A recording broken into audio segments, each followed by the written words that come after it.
안녕하세요. 유세미의 직장 수업입니다. 오늘은요, 여러분들과 함께 좋은 상사가 되는 비결에 대해서 함께 생각해 보기로 해요. 회사를 다니면 누구나 상사가 되죠. 시간이 지나고 직급이 올라가면. 그 좋은 리더가 되는 데 대해서는 그래서 모두들 관심이 많은 것 같아요. 실제로 내가 지금 좋은 상사나 좋은 리더가 아니라 하더라도 사실 거기에 대해서 굉장히 관심 많죠. 그리고 지금은 신입사원이라 하더라도 내가 향후에 정말 직급이 이렇게 올라가고 높은 사람이 되면 좋은 상사가 돼야지. 어떻게 하면 그렇게 될 수 있을까라는 거에 대해서 모든 직장인들이 관심을 갖고 있는 것이 사실입니다. 그렇다면 과연 어떤 직장 상사를 우리는 좋은 직장 상사라고 얘기하는 걸까요? 그 첫 번째는요. 일단 팀을 단위로 생각을 해볼 때 온전히 한 팀이라고 느끼게 하는 상사가 좋은 상사가 되는 첫 번째 방법입니다. 그 예전에는요. 무슨 그 기업에서 업종에 따라서 물론 이제 다를 수도 있겠지만 실질적으로 그 위에서만 그 프로젝트의 성격이나 내용을 알고 아래로 그 업무가 하달될 때는 그 신입사원이나 중앙관리자가 해야 되는 그 업무에 대해서만 지시를 내리고 전체 프로젝트의 어떤 개요나 목표나 그리고 방향을 설명하지 않는 경우들이 사실 많았어요. 무슨 기밀이나 되는 것처럼 말이죠. 뭐 경쟁사나 물론 이제 그런 것도 있을 수 있겠죠. 경쟁사에 그런 이야기가 들어가면 안 되는 경우도 있겠지만 그 기업 문화 자체가 그냥 무조건 왜 까라면 까 뭐 이런 식의 기업 문화가 많았던 것이 사실이거든요. 그러나 지금 시대가 많이 바뀌었습니다. 좋은 상사는요. 그 팀의 신입사원들한테 물어봤을 때 자신의 팀이 어떤 목표를 가지고 있는지 그리고 지금 하는 프로젝트는 왜 해야 되는지 논리적으로 설득당해서 본인이 이해하고 있어야 합니다. 그래서 그 역할을 하는 사람이 누굴까요? 바로 팀 리더거든요. 그 리더가 온전히 팀의 목표와 그 다음에 계획과 그리고 그 일을 그 프로젝트가 왜 우리가 성공적으로 수행해야 하는지를 팀원들 개개인이 다 납득할 수 있도록 설명하고 그 다음에 그 프로젝트가 진행되는 중간에도 잊지 않게끔 다시 상기시키는 그런 팀 리더가 정말 좋은 상사라고 할 수 있겠지요. 그게 첫 번째 요인이고요. 책임은 내가 그리고 공은 부하 직원한테 돌리는 상사가 또한 좋은 리더입니다. 보통 그런 경우 많잖아요. 이제 밤새워서 프로젝트를 몇 날 며칠 너무 힘들여갖고 다들 해서 딱 완성을 해놓으면 그 성과물을 딱 가지고 임원방에 가서 마치 팀장이 본인이 다 한 것처럼 그렇게 설명하거나 아니면 또 그 밑에 있는 부하 직원이 어떤 낸 아이디어 그 사람이 낸 어떤 기획서를 자신의 것인 양 포장해서 보고를 해서 그 부하 직원의 공을 가로채는 그런 상사들 사실 그렇게 어렵지 않게 현장에서는 볼 수 있거든요. 그런데 그 상사는 결코 그게 본인을 위해서 좋은 일은 아니에요. 결국에 부하 직원들이 알게 되고 그러면 부하 직원들의 신의를 잃게 되고 그렇게 되면 윗사람한테 잠깐 그 단발로 거짓말해서 얻은 인정이 아무 의미가 없게 되는 거거든요. 그래서 무조건 같은 방향을 바라보고 달리는 그 팀원들이 책임은 우리 팀 리더가 지고 그 모든 공은 팀원들에게 돌린다라는 어떤 그 신뢰를 그 팀 리더는 가지고 있어야만 해요. 그러면 실질적으로 그 팀이 굉장히 건강하게 움직이게 되는 어떤 조직이겠죠. 자, 두 번째 볼까요? 좋은 상사가 되는 비결 두 번째는요. 실제로 그 상사가 실력이 있어야 돼요. 회사는 이익 집단입니다. 철저하게. 어떤 정으로 묶이거나 이런 어떤 그런 그룹이 아니잖아요. 철저한 이익 집단에서 가장 중요한 것은 실력이라고 할 수 있겠죠. 실력 있는 상사는 결국 부하 직원을 성장시킵니다. 물론 본인만 실력 있고 부하 직원을 성장시키는데 전혀 관심 없는 리더가 있기는 해요. 그러나 대부분 실력 있는 상사는 본인이 실력 있는 만큼 부하 직원의 성장에도 굉장히 큰 관심을 보이게 돼 있죠.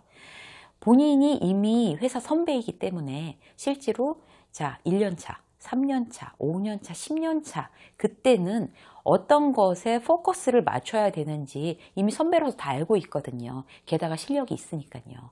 그러면 뭐 지금은 좀 더 자기 개발에 어학 공부에 치중을 해야 될 때, 신입사원은 뭐 5년 후에 중견 간부가 됐을 때, 10년 후나 이렇게 됐을 때 실제로 회사는 이만큼 해외로 성장할 거고, 그러기 위해서 당신은 지금 영어나 중국어 아니면 뭐 스페인어 이런 것들을 지금부터 굉장히 열심히 공부를 해 두어야 한다라는 어떤 그런 적절한 충고, 그리고 또 몸 관리를 제대로 못하는 어떤 부하 직원에게는 실제로 체력이 얼마나 그 본인의 그 회사 안에서의 승진과 인정과 이런 거에 밀접하게 관계가 있는지 충분히 설명함으로 해서 그 관심 없던 본인의 체력에 대해서 건강해져야 되겠다, 체력 키워야 되겠다, 그렇게 마음이 부하 직원한테 들 수 있도록 하는 그런 상사도 굉장히 좋은 상사라고 할 수 있죠. 부하 직원을 그 타이밍에 맞춰서 가장 적절하게 성장시키는 포인트를 찾아서 설명하고 그렇게 될 수 있도록 독려하는 상사는 좋은 상사입니다. 자, 또 볼까요? 건강한 관계를 유지하는 상사가 또한 좋은 상사가 되는 비결이라고 할 수 있어요, 여러분. 본인은 자, 팀의 어떤 목표나 계획을 충분히 설명했고, 팀원들은 다 같은 방향을 보고 달리고 있단 말이에요. 그리고 본인은 실력 있는 상사고 부하 직원들을 성장시키려고 노력하고 있어요. 그러나 그러한 이제 부하 직원들의 어떤 신뢰와 그런 가족 같은 그런 끈끈한 분위기, 이런 거에 이제 취해서 실제로 어떤 선을 넘어가 버리면은 그건 참 곤란한 거예요. 그래서 우리가 남이가 뭐 이런 거는 남이죠, 남인데 실질적으로 정말 전우처럼 그렇게 한 팀으로 이제 그 생활에 나가야 하지만, 실질적으로 그렇다고 해서 프라이버시를 침해할 권리가 있다는 건 아니거든요. 막 친하다고 해서 친한 부하 직원한테 예를 들어서 매일매일 뭐 애인하고는 잘 지내? 뭐 결혼은 언제 할 거야? 아니 본인이 무슨 결혼시킬 것도 아니면서 그렇게 결혼을 해라 강요를 한다든가, 이건 이렇게 해라든가, 애는 몇을 낳으면 좋다든가, 잔소리부터, 무슨, 이런 어떤 그런 프라이버시를 침해할 만한 그런 시시콜콜한 문제까지 개입하거나 상관하는 거는 결코 좋은 상사라고 할 수가 없어요. 그리고 또 한 가지는요, 그 직장 생활을 함에 있어서 어떤 그 퇴근 이후의 시간들에 대해서 너무 침해하는 것도 좋은 상사가 되긴 어렵죠. 한밤중에 직장 부하 직원들한테 연락을 한다거나, 아니면 너무나 자주 저녁 시간을 함께 회식을 하면서 함께 한밤중까지 보내야 한다든가, 이거는 결코 건강한 그 부하 직원과 직장 상사의 관계가 아니라고 볼 수 있습니다. 그래서 건강한 적당한 거리를 유지하는 상사, 좋은 상사가 되는 비결입니다. 자, 다음 볼까요? 닮고 싶다고 부하 직원한테 그런 마음이 들게 하는 상사가 좋은 상사라고 할 수 있겠죠. 이거는 본인이 스스로 한번 자신을 돌아보는 게 굉장히 중요한 것 같아요. 그러면 본인 스스로에게 굉장히 도움이 되거든요. 부하 직원이 나를 보고 닮고 싶다고 생각을 할까? 나의 생활에 부하 직원들은 5년 후, 10년 후에 저 사람처럼 되고 싶다라고 생각을 할까? 이런 생각을 해보면 지금 나를 많이 반성할 수가 있어요. 실제로 약간 좀 부끄러운 얘기긴 한데요. 저의 그 사례를 한번 말씀을 드리면, 회사에서 제가 거의 그 일 중독증으로 일을 하고 있을 때였어요. 그래서 막 맨날 퇴근도 굉장히 늦게 하고, 새벽에 저는 정말 저희 본부에서 제가 항상 제일 먼저 출근했어요. 그러다 보니 직원들이 불편하겠죠. 출근해보면 벌써 나와 있고, 그 다음에 퇴근도 안 하고, 그러는 직장 상사가 뭐가 그렇게 달갑겠어요. 근데 어느 날 하루 회식을 하는 자리에서 약간 술이 좀 취해서 용기를 냈는지, 저하고 같이 일을 하던 어떤 그 팀장 친구가 저한테 그러더라고요. 저는 그때 이제 제가 이제 직급이 상무였는데, 저는 상무님을 보면 정말 이 회사에서 임원하고 싶지 않습니다. 이렇게 얘기를 하는 거예요. 그래서 제가 그때 굉장히 쇼크를 받았어요. 그러니까 정말 일만 하는 임원이 무슨 뭐가 좋아 보이겠어요? 왜 닮고 싶겠어요? 내가 10년 후에 저 사람처럼 임원이 된다고 하면, 임원이 되면 참 좋겠다, 이런 생각이 안 드는 거예요. 저렇게 일만 할 바에야 임원 안 하고 말지, 이렇게 생각이 든다는 거죠. 그래서 제가 그때 굉장히 좀 충격을 받았고, 나중에 아주 오랫동안 그 친구의 얘기가 항상 머릿속에 남아 있었어요. 그래서 그때 내가 굉장히 잘못했구나라는 굉장히 자기 반성을 많이 하는 시간이었습니다. 그래서요, 일단 직장 상사면 직급을 불문하고 내가 과장이다, 내가 팀장이다, 내가 뭐 부장, 임원이라고 했을 때도 내 부하 직원이 나를 닮고 싶어 할까?